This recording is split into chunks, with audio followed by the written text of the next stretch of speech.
share their experience and expertise from their pilot program in Ethiopia that focused on teaching hygiene practices to young children to combat trachoma. So our first speaker is Liette Rennert. She was born and raised in Haifa, Israel. Liette has a master's degree in public health that's specializing in emergency and disaster management from Tel Aviv University. For over a decade, Liette has worked in the developmental and humanitarian aid fields with multiple organizations, including NALA, the JDC, and IsraAid. Her field experience includes work coordinating emergency relief and public health efforts in Haiti, Greece, USA, Israel, and Ethiopia, where she had lived for the past 5 years. Liette is currently working as NALA's humanitarian program manager and is overseeing the organization's response to the humanitarian crisis in northern Ethiopia. She is deeply committed to dedicating her personal and professional life to global development and humanitarian aid. Our next speaker is Yisfalem Ayele. He has been the WASH project coordinator for the Light of the World since 2017. He has successfully coordinated WASH projects in line with the Sustainable Eliminating Blinding Trachoma program, as per the SAFE strategy recommended by the WHO. He is a public health professional and graduated from Mekelle University in 2017 with a Bachelor of Environmental Health from the University of Gondar in 2008. He was managing NTD programs that specifically focused on trachoma elimination at a regional and national level. And this role focused on F&E interventions as per the strategy by the FMOH and the WHO. Our remaining speaker is Ron Cohen. Havanoff. That's I good. practiced That's it good. and I didn't get it, so I apologize. Ron is the founder of the Early Starters International, which is an organization that promotes international projects in early childhood education and development. This is in Greece, Haiti, Ghana, Ethiopia, Malawi, and Liberia. Since the war in Ukraine started, Ron and his team created 16 safe spaces for young Ukrainian refugee children in Moldova, Prague, and Israel. Ron is also the co-founder of Yilduta, the Organization for Change in Early Childhood.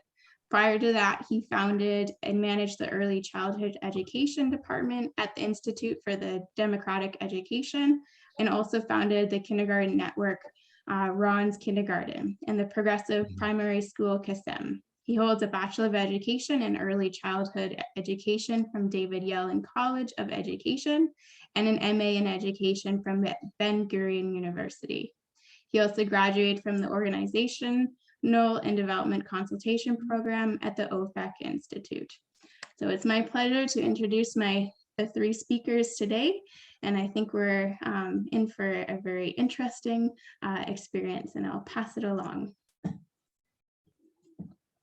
Thank you. Okay, thanks very much.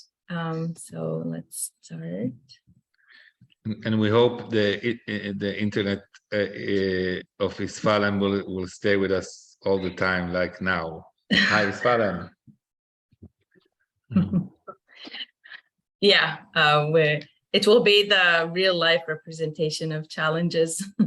So that would just be a added value to the presentation. Okay, so thanks very much for the intro. As you said, we're going to talk about a project that we did together. Actually, 3 organizations. We'll introduce ourselves in a minute. But it was the group of 3 of us.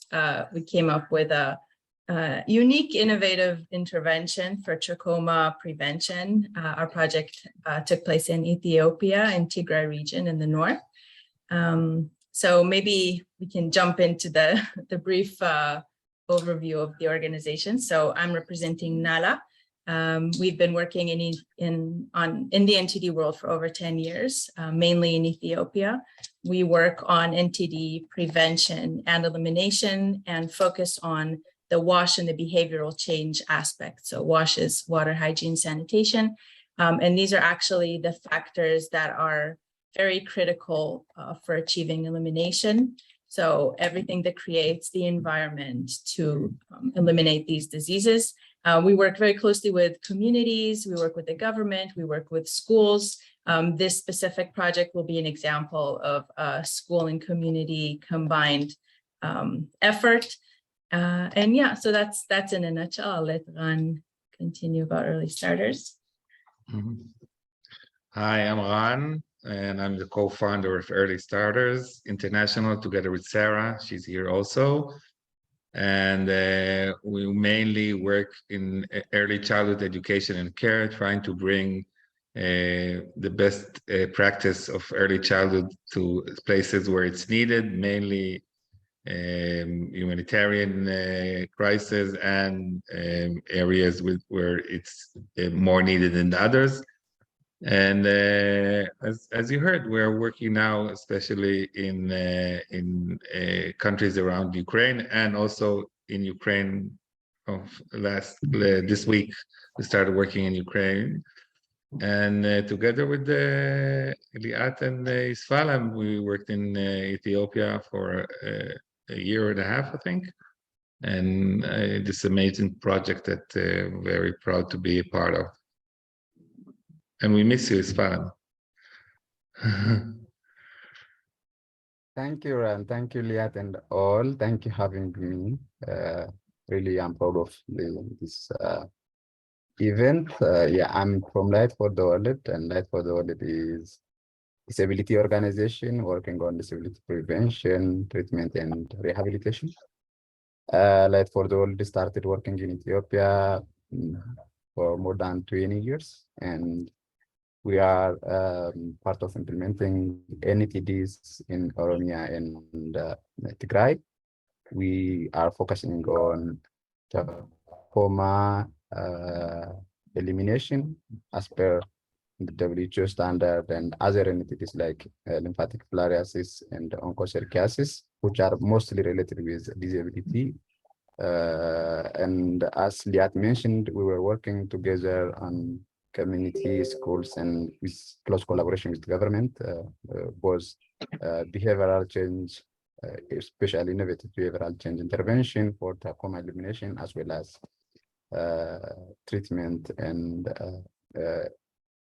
surgeries like trichiasis surgeries in all the region in Tigray. So I'm proud of this team. I appreciate the idea come from Nala and Early Starter on innovative early childhood intervention to prevent trachoma infection in children. Thank you for having me. I miss you, Ran. Okay, so thank you. I'm not sure how aware our audience today is of trachoma, so I just thought we'd give a very brief intro to one of the NTDs that are most prevalent in Ethiopia. Actually, Ethiopia carries a huge burden of a huge proportion of the global burden of trachoma. So just a quick snapshot. So trachoma is one of the NTDs. It's the most common reason for preventable blindness, which also makes it extremely frustrating, because when you know that something could be prevented and it's not just due to, lack of infrastructure or kind of environmental factors, it makes it very hard to accept. And that's kind of why we're here. It is very prevalent in areas with compromised hygiene sanitation conditions. This is almost always the case. In better off areas, you'll see a hugely decreased prevalence of trachoma, whereas it's the areas that don't have latrines, that don't have running water or clean water, safe drinking water. Those are the areas where you'll see in general higher prevalence of NTDs, and specifically trachoma. It's very contagious. It's extremely easy to spread. We see this a lot because kids are, as you'll see in the last bullet, kids are the main population at risk for this disease. And as we know, children, everything spreads so easily, through touch, that it's highly contagious also makes it really hard to manage and get control of. The way it works, without getting into the very technical details, is repeated infections at childhood lead to blindness at adulthood. This is often a challenge while explaining to the communities that do not associate the repeated eye infections that they see in their children when they're kids with the result of, a lot of blind population at an older age. They don't link the two because the blindness does not occur right away. It's a process over time. And this is also partially why we try to come in and break this transmission.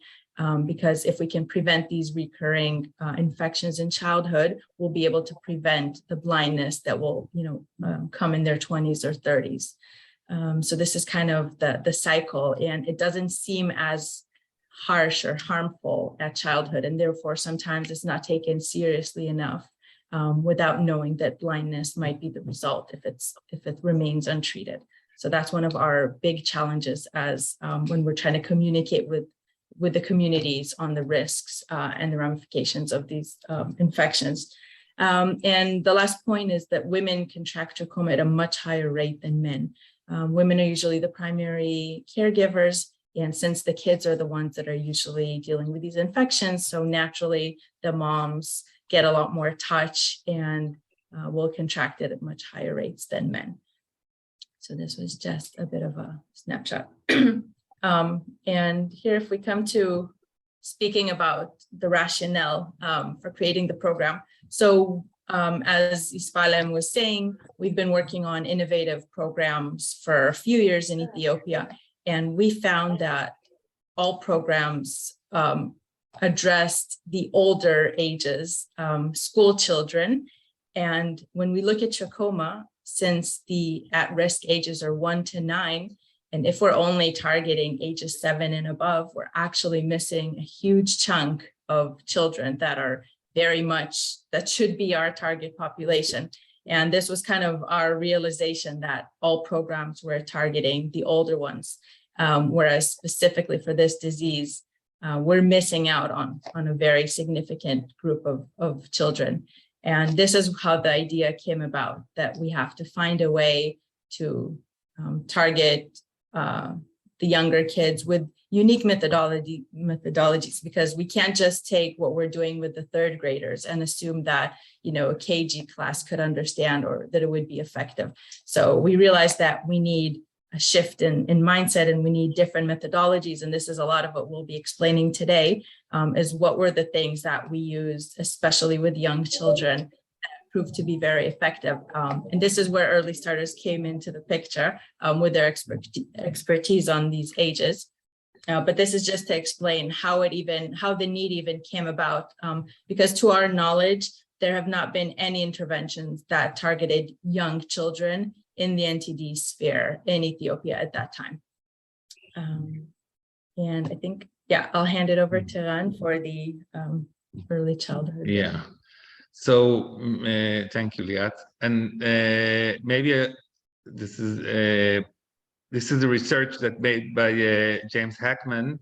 He's a Nobel Prize winner, and you can see that interventions that start very early are very effective. You can see this chart shows that every dollar that is spent on the early ages, the country can earn $7 or $8 or $9 for each dollar that is spent on an intervention. So that's the reason that we work in early childhood education. We really believe that it can influence the life of the children and then later on the community. So when Nala approached us with this program, so we thought it's like it's necessary to start at this age. And the only thing that we didn't think at the beginning is how can we approach them that it will be very effective. אפשר לעבור, נראה לי. So another thing that we can talk about the ages of early childhood, they are mainly between birth till 6 or 7. When you bring some messages at this age, it's a window of opportunity. I think what we heard before you started working together, that it's very hard to change behavior in NTDs and anywhere in other things that are concerned with hygiene. So to start with young children, it's an opportunity, but it has to have a different way of doing it. But if we succeed in those ages, the behavior is changing, and it will change for all of the later life of those kids.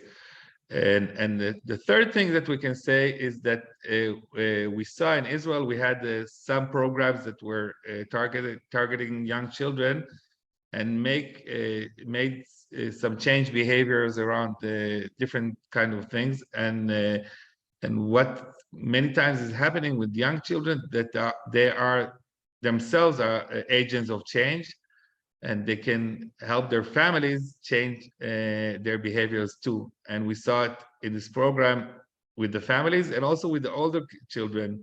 We saw it later on how it influenced also the older children in the schools.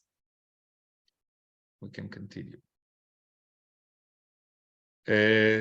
So what we were trying to do is to do three kinds of principles that we were trying to bring to our program. The first one was creating an emotional connection.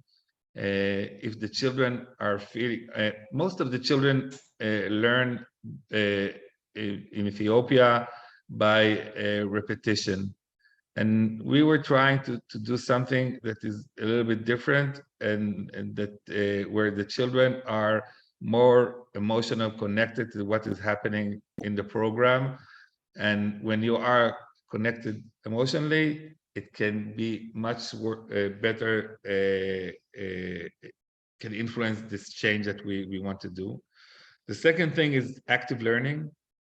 It's also connected to the children themselves are active. Some of them are singing, playing, and some of them even are acting and creating their own games and songs and things like that. They were active. And the third thing that we tried to do is to bring some problem-based learning, to teach the children how to find a solution to a problem by learning, by doing things, and being the owners of their of the change that they want to do in their classrooms and later on in their homes too.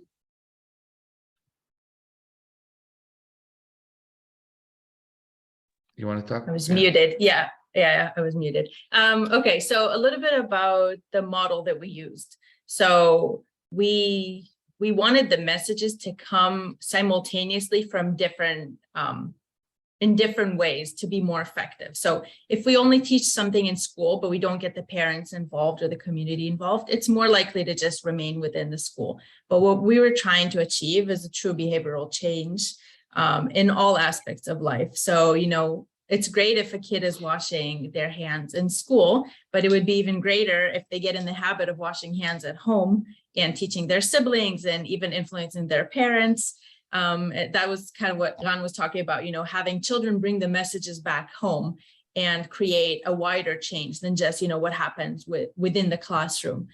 So this is why we really wanted to focus on all spheres. And for the purpose of this presentation, we're focusing on what was done in the schools and not so much on the community, because there's just not enough time to cover everything. But it was definitely a model that included community work and schools. And of course, the families are like kind of in between. We use the PTA, the Parents Teacher Association, as one of our main linkage points between the schools and the communities. And we also engaged community leaders. We identified who are the more respectable people that have more influence, that their words mean more. And we made sure to kind of recruit them and get them on board with our project. And we had some methods that were joint and some that were unique for schools or the communities. But we definitely wanted everyone involved. We wanted the messages coming from all directions so that they're not foreign, and they'll be more accepted. So what we'll do is we'll go through the methodology. We highlighted 4 main aspects of the things that we find were the most unique to this early childhood program versus the older children. As Ran said, usually in Ethiopia, it's a very deductive, the studying is very serious in Ethiopia. There's not a lot of playfulness, and this was actually a byproduct of the project and not something that we necessarily intended, but just learning how teaching could be made more fun or more kind of creative and not just, reading and writing on board was something that we found was an added bonus. But yeah, so we'll cover these 4 main methodologies and how they came into play and their impact. So I will start with the visuals. So visuals are a very powerful tool, especially with young children. So we're talking about children who can't read and write yet. Written materials will not have the same effect as it would with older children. And also oftentimes the parents cannot read and write, depending on the communities where we work. So we found that visuals was a great kind of a common ground and a way of conveying messages without them being too verbal, and then we'd be losing people on the way.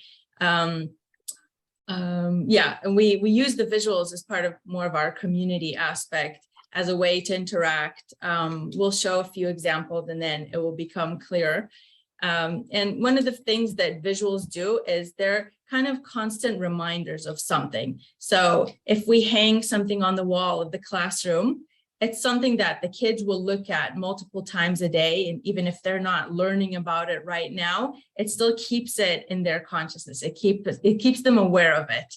And it's kind of like a visual cue or visual reminder, to check something, to see, if I'm clean, if I'm not. So it kind of keeps the topic alive, so to speak. And this is one of the big benefits, especially with the young ages of having visuals.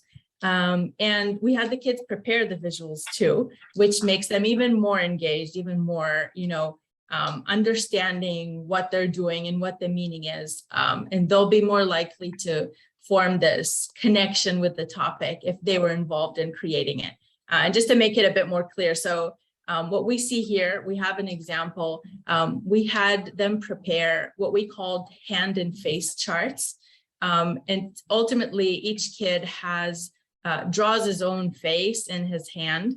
We taught them how to trace their hand, and one side is their clean hand and one side is their dirty. And we hang it all on a string, and every day the kid needs to make sure that his hands and face are clean, which are the main behaviors that we're actually trying to achieve at this age group for trachoma elimination. And then based on that, they would just flip the chart to the right side. And of course, no kid wants their chart to be on the dirty side while all their friends are on the clean side. So this acted as a great motivator for kids to clean themselves so that they can, have the honor of switching their chart to the clean side. And this is an example of a visual that also connects kids to the behavior, to the desired behavior that we're trying to achieve. It created some healthy competition in school. And it was overall a good reminder for them at any given time, because these were just displayed in class. Another thing you could see, Yusfalem here is modeling the eye chart. So we had them draw eyes, clean and dirty versions. You could see on the side, the eyes are red. That means they're infected. So again, these are just kind of visual cues for them, the dirty and clean faces.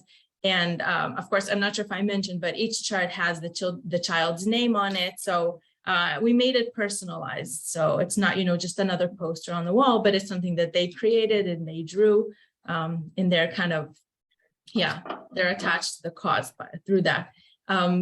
This is one of the, these are one of the schools that, a few of the schools that drew these beautiful murals on the walls. This is something we gave as an advice or example of something that they could do, but they think they performed beyond our expectations. So once again, this pink character, I'll explain about him next, but he was one of the stars of the program. And then this is just a way of increasing the presence of this in the school. It becomes a topic to talk about. This is why Iran was saying, we worked with the very young children, but the older children got to know them through these. So this is just another example of how visuals can play into this. So the pink character, so this is Toto. He was an experiment that worked, really succeeded also above and beyond. The idea of creating Toto was to have a way of interacting with the children that is not, the formal teacher speaking to the children. And Toto is actually a creature, a fictional creature that had, I'm just going to jump ahead so you can see, he comes on a stick, so he has a physical presence as well. And the idea of Toto is that he has come to teach the kids about trachoma, how to prevent it, what they need to do. And he has a very playful manner. He's there to be, on one hand, their teacher, on the other hand, their friend. And they relate to him as a character, and they imagine him and they talk to him. He purposely, will make mistakes and they'll have to correct him. He'll come and say, let me do this. And the kids have to say, no, that's dangerous. So there's an interaction between the character and the kids. And he's extremely confused. He's like he comes as an expert, but he's not really good in being the expert. So the children are teaching him. Yeah, so this allows them, this goes back to the problem solving that we discussed before. The children have to be the ones to explain, and then through explaining what he's doing wrong, they're internalizing themselves, and they also want to make Toto happy. So if Toto is asking them, did you wash your hands? They want to wash their hands so that they can say yes. So this became, a very interactive character, and children can identify, and he's not intimidating. He's not like a stern teacher. And they were really motivated to correct him and to teach him and to show him how well they're doing.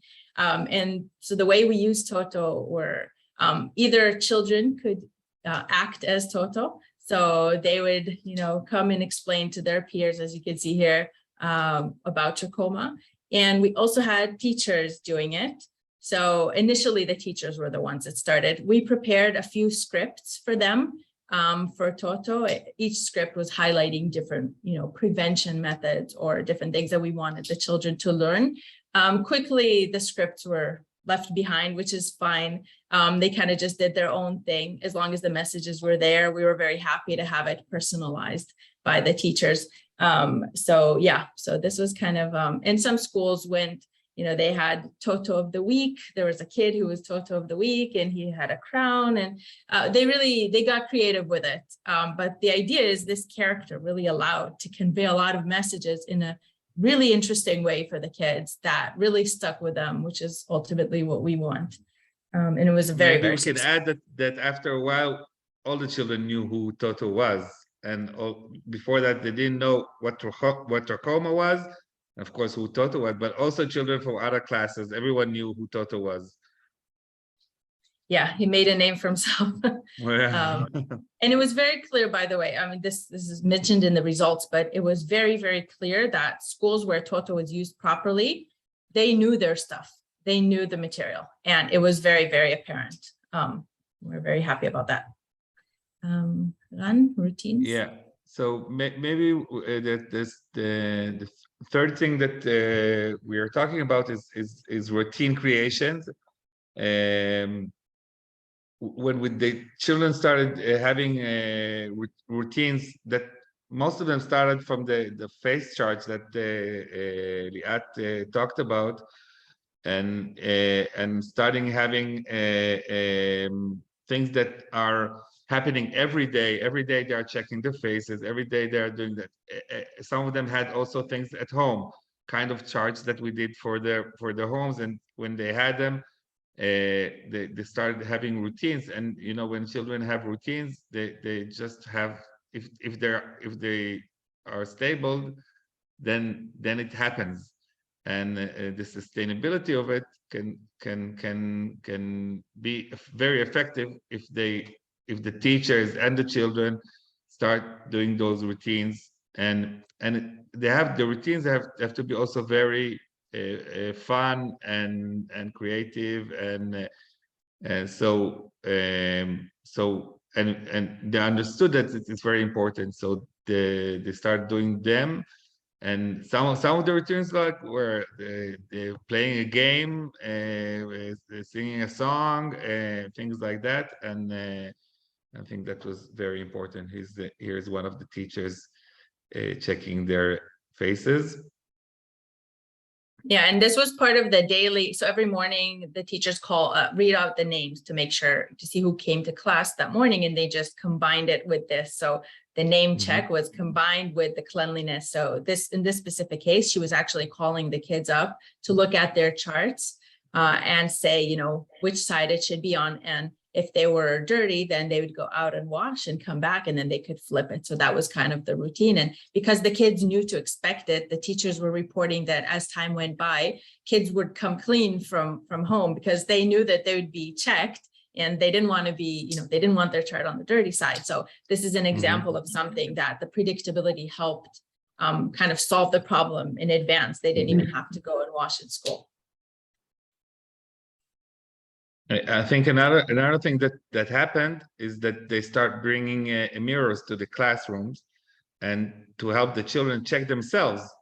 You see that one of the mirror was hanged in the classroom. I think before that there was no mirror in classrooms, and some of them didn't have even mirror at home. So using a mirror as a tool, that was the idea of the teachers. We didn't think about it ourselves, and they brought the mirrors to the class so the children can check themselves. And at the beginning, each child was saying to the other one who is clean or who is not, but now they can check themselves, and you can see the teacher showing them with the mirror.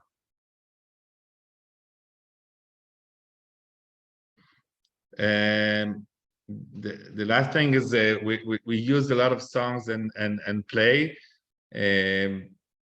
Of course, first, well, I think teachers who are mainly using repetition, starting using games and songs with Trachoma, and later on with other things. It was really nice to see. So the teachers were like inventing their own songs. When we were we brought some of our teachers that were in the pilot to teach the other teachers that when we were gathering more teachers and principals from other schools. So they brought their own songs that they invented, and with their own melodies, and it was really catchy and memorable.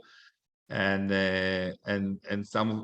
we did some games that like the children they are all connected on clean faces or clean hands or other things that we were trying them to change their behavior with them, like not using the same towel or things like that. So they had a lot of games and even dancing songs. We took some at the beginning. We took some songs that we know, like put your hands inside the circles and things like that we know from Israel or from other places, and we changed them a little bit to be connected to the subject. But then they just brought their own dances and and it was really, I think for the children it was a lot of fun, and the teachers were also enjoying it. And I think when the teachers and the children are enjoying things, so they use it much more. It gives a different atmosphere in the classrooms, and I think this was very important for, and it was also not something that stays all the time the same, because they can invent new games, new songs, some of them did some drama, of course, new scripts for Toto, and Toto had also a friend that was a kind of towel, and so that was really nice. Yeah, and maybe I would just add that these link with the routine principles. So, I think people that have kids, your kids like routines, they know what happens at what time. It helps them to understand. And then, so when we had, songs every morning or songs whenever we go as a class to wash our hands, it just really strengthens the link. And the children just expect it and understand, they just internalize it at a deeper level when it's catchier. Maybe I can add that all the different parts of the program, like the Toto and the face starts and the songs, and all of them together were like connected all the time. So the connection, it was not different parts of the program. It was like one program that has all these ingredients in it. Yeah, and this picture here on top, that demonstrates, I forgot to move to the slide, kind of what we mean by the gesture. So here they're doing like the face washing. So we put in the actual gesture. I mean, not at all. The teachers put in the actual gestures, and then it helps the kids even kind of connect more with the behaviors that we want them to be doing. Maybe we could say that go one more. The woman here is one of the PTA mothers. Yes. And she was this classroom, the teacher was sick or something, and the mother was like doing the song with the children, because she was in our training. And what Liat was talking in the beginning about the connection between the parents and the PTA and to the program that was in the school was really strong. So when the children came with Toto home, so the parents knew about it, or when they knew the song or things like that. Even here, the mother is like doing the song with the kids. Isfalim, you want to add something about the this community? mother, Yeah, I please. remember her when we are visiting the school, and she was showing them how to wash the face through songs, and this shows us there is the linkage with the community, even with the health extension workers, while they have a child immunization program to demonstrate on those drawings, charts, and the mirrors to be utilized in household level for those which are not in school. So there is a linkage for out of school children or to practice this hygiene that come from the school, and health extension workers are also using this approach to mobilize the mothers or caregivers to care their children through such interactive ways. So she's delegate of the community, and she was linking this idea to the community. Yeah, I can add to what Isfalim said, is that a lot of children, both that are younger than 3 or 4, are still at home with their mothers. So, and as Liat said at the beginning, they can catch the disease from the age of 1. So if those mothers knew that trachoma starts very young, so they keep their babies and the young toddlers also clean, and the things that they learned in our training and from their children influence also the young children that weren't in school. Yeah. So there's a lot of text here, but I just want to highlight, because I think the feedback that we got kind of really teaches us about what this program did for the community. So the first part is one of our school teachers, one of our big stars, excelling school teachers. And what she pointed out, so I'm just going to read it. She said that the training has opened my eyes and showed me how I can teach, how I can work with kids, especially after I demonstrated what I've learned in the classroom and saw how engaged and enthusiastic they were.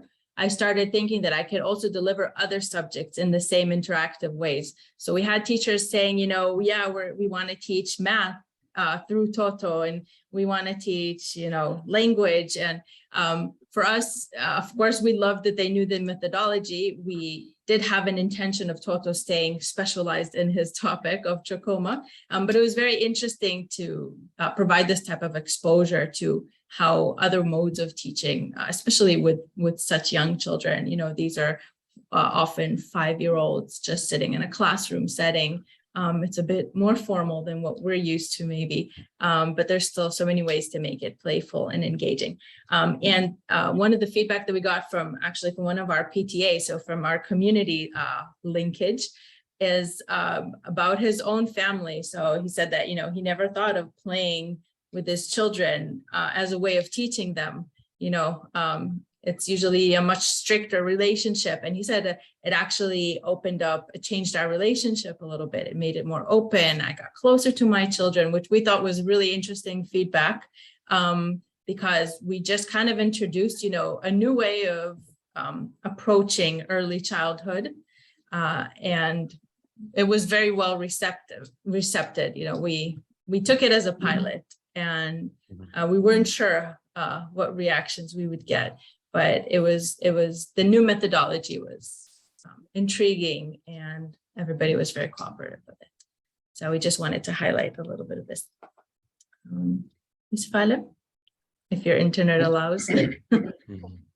Yeah, after we intervened this approach in some selected schools, we did an assessment, and the assessment result shows that there is dramatic decrease in number of children arriving to the school on their hygiene level, especially when you observe the children's face and hands. Personal hygiene was really improved because there was day-to-day follow-up, and as we have seen before, they monitor themselves, their hygiene, their behavior. So daily hand washing practice was adopted in most schools, even though they don't have water facilities. They bring the water from their home, and they dedicate some water for this purpose in the school, and that improves the daily hygiene practice in the school. And they were demonstrating that in a school level for those who come from home without washing their hand and face. As we have seen, they dedicate the school resources to show the wall charts and drawings in the school, through outsourcing the paintings and drawing material by themselves, and that has a great influence on the perception.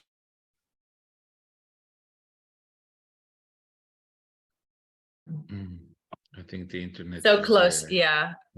Almost.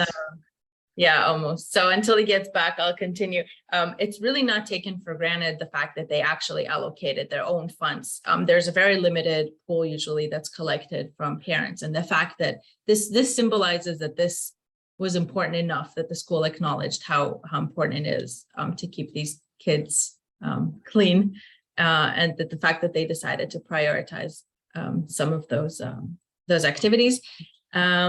And we saw a lot more kind of hygiene promotion activities. They would do like weekly cleaning days. They bought soap. They made sure the latrines look better so that they're used more.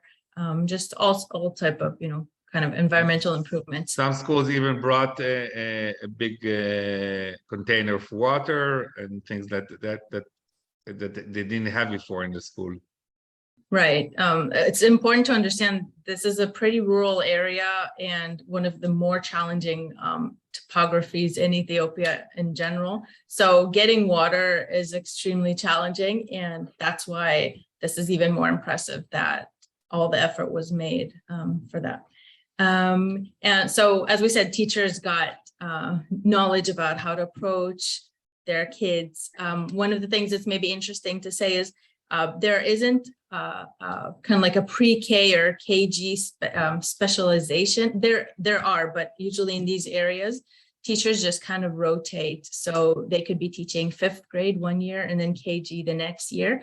And so having the specialized early childhood methodologies are an asset. Isfadam, are you back?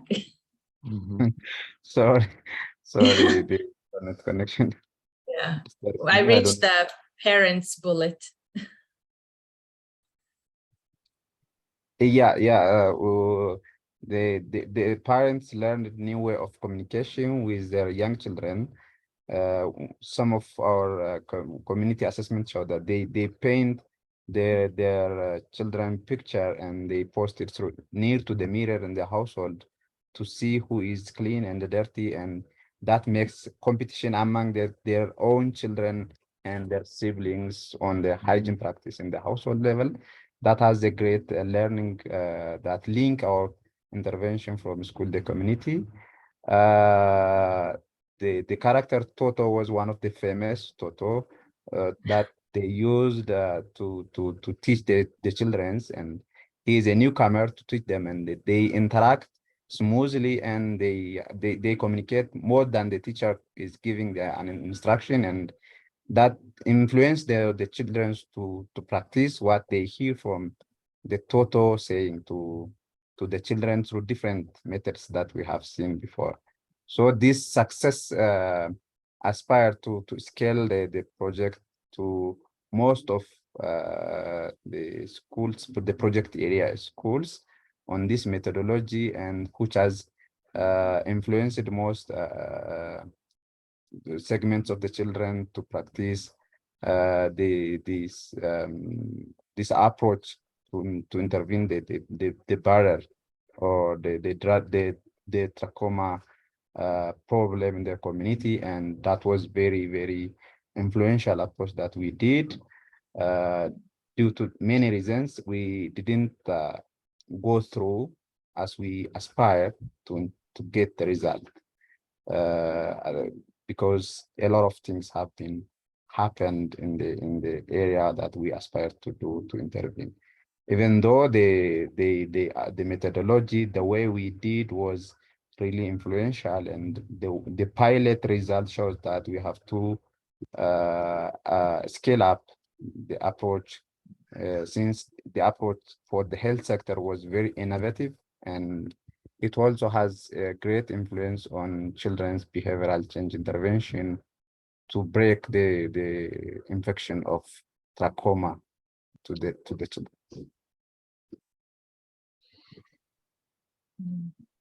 And maybe we can say that we tried to when the COVID started to make some adaptation of Toto to help the children that they won't get infected by the corona. So Toto had a new friend, Mr. 2 meters, but we mainly use it on radio commercials and some social media because we couldn't meet the children. So it wasn't such an influence as Toto was when he was playing live in front of the children. But still, I think it was a great idea. And maybe just one last sentence, and then I know we've gone into the Q&A time. I think one of the main takeaways, and this kind of demonstrates it, is early childhood education is relevant for anything that we're actually trying to change. If we can change things at an earlier age, it will be way easier than trying to, convince a 15-year-old to change his behavior. So this shows how, the same methodologies can be taken based, for whatever we're trying to teach. And I think for us, the main takeaway is, these younger ages do require different methods. And it's an investment that's worthwhile, because when we talk about behavioral change, which is maybe the biggest challenge in our work, starting at a younger age will definitely set us up better. So there's nothing to lose and everything to gain by focusing on younger children across the board. Yeah, that's it for us for this portion. Thank you so much for that presentation, Liette, Ron, and Yusbelem. I really enjoyed the creation of Toto, and I think that had a profound impact on the children that you were working with as well. So we do have quite a few questions for you that are coming through. see in the chat, we have one from Abraham Appa. He says, I think I like the concept. How long was this project implemented? How was success measured? So the pilot took place over the course of about 6 months. We had 5 schools in 5 communities that were participating in the pilot, and it was later expanded to 300 schools. And so it was about 6 months. We had repeated visits to the site. I would say about every 2 months, we had a field visit to do monitoring and to provide support, because we left them with pretty foreign methods. So we had to make sure to reinforce and make sure that they fully understood them, and to be there to help with any questions they had. As far as the monitoring, so we did observations, we did like knowledge tests in classrooms, we did focus group discussions, both with the community and with the schools. It wasn't empirically measured at that point. Definitely once we manage to scale this up, it will be empirically measured. But as far as anecdotal evidence and descriptive, we have a very bulky report highlighting everything, and kind of it was a lot of trial and error at this point. So we do have a lot of that type of evidence. I hope that answers. And maybe another thing that it's very easy to see, you know, us educators, we try to do things and we see them many years later. So for us to see the face, you can see the first picture that Liat had with the infection. You have a lot of flies on the eyes. So when you see the faces are clean, it's easy to see from far. So this is something that everyone who comes to the school can see. Yeah, maybe to add, as Liat mentioned, the behavioral change needs frequent follow-up, and there was also weekly recording of children's facial cleanliness in the school, and we do have an opportunity to observe every children, what they look like before and after. So it's all about behavior, and you cannot measure through numbers. So you can visualize what they are doing and what they look like in the schools. So through those follow-ups, there is an improvement within 6 months. Great, thank you. We have another question from Yael.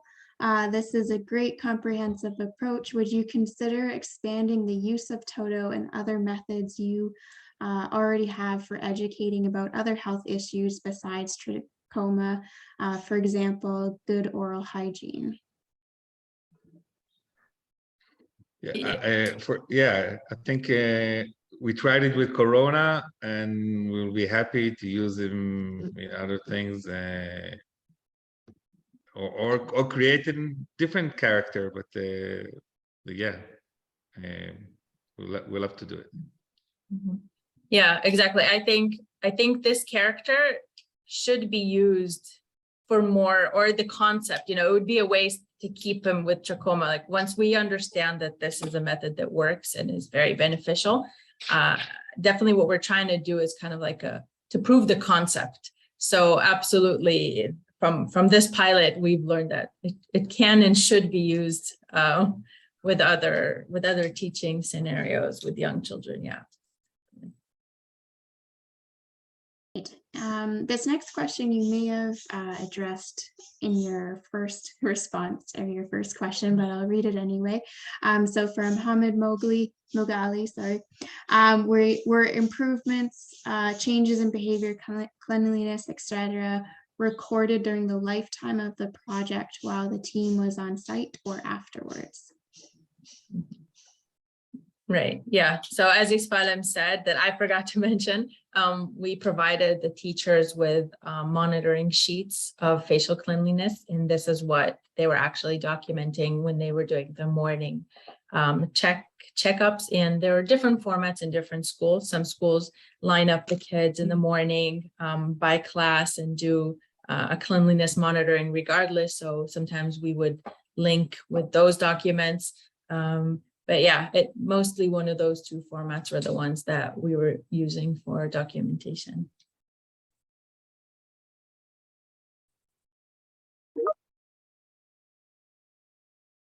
And then there's another question here from Hamid. Do you have concerns about reversal in behaviors amongst these children, considering that the complementary wash facilities are non-existent? That's a really good question. Yeah, this is one of our biggest challenges, is that oftentimes we're teaching the kids to do something that they don't have the means to sustain. And we're always kind of struggling with the balance. And I think that first, the important part of acknowledging it means that, you know, we need to find solutions for it. But absolutely, you know, if there is no water, it doesn't matter how much we taught the kid to wash his hands, he can't. No one could. So for us, we're always trying to find the solutions. And when we have these discussions with the community, we're brainstorming solutions. What Isfalem was saying is, you know, they were bringing water. Some schools, they had a rotation of bringing water and filling up a tanker in school from a nearby well. It's definitely not a perfect system. And I think we're always worried about reversal of behaviors. As Isfalem said, behavioral change takes so long to catch.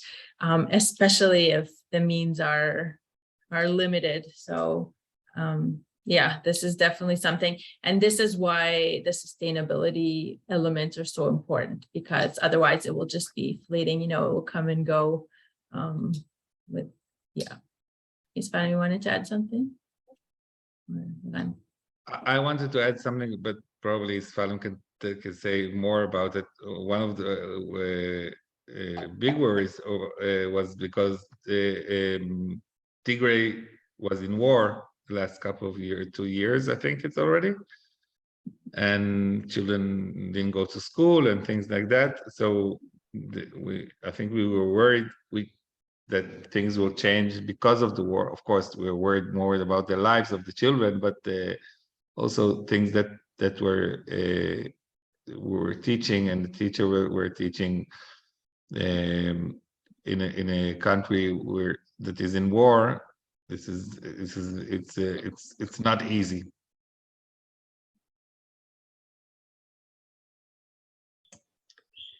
Thank you to everyone who posed some questions, and thank you to our speakers for providing great detailed responses.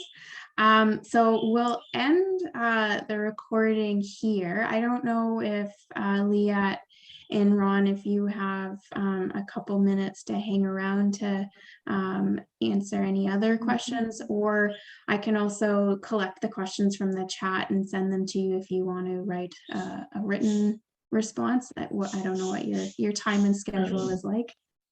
I have some more time.